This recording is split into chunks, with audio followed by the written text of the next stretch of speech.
Well, both leaders in the African American community as well as medical experts are working to educate people and sound the alarm that the results that we're seeing right now are due to multiple systemic trends in our society.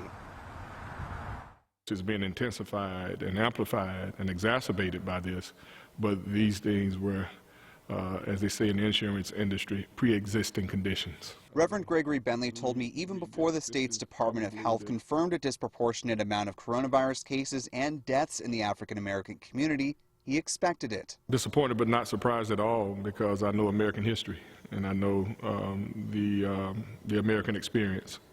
According to the U.S. Department of Health and Human Services, African Americans make less money and are also less likely to have health insurance than white Americans. Dr. Naaman Qureshi has worked as a physician in Athens for nearly 40 years.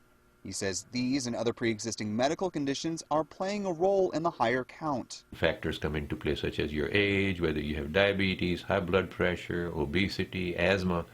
All of these are more common in the African American population, and so that is why the African American population tends to get sicker when they catch the virus.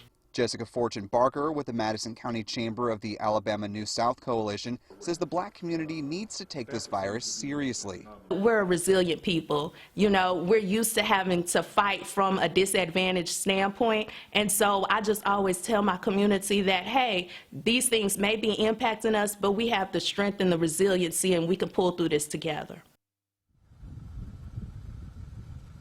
You know, in addition to educating members of the African American community about the numbers that we just described to you, they're also working to make changes on the legislative front. I spoke with the president of the NAACP in Madison County. He tells me they're working to push legislators to have more affordable health care for all of the community so that in the future viruses don't have an outsized effect on minorities. Reporting live in Athens, Will Robinson Smith, WAAY 31 News.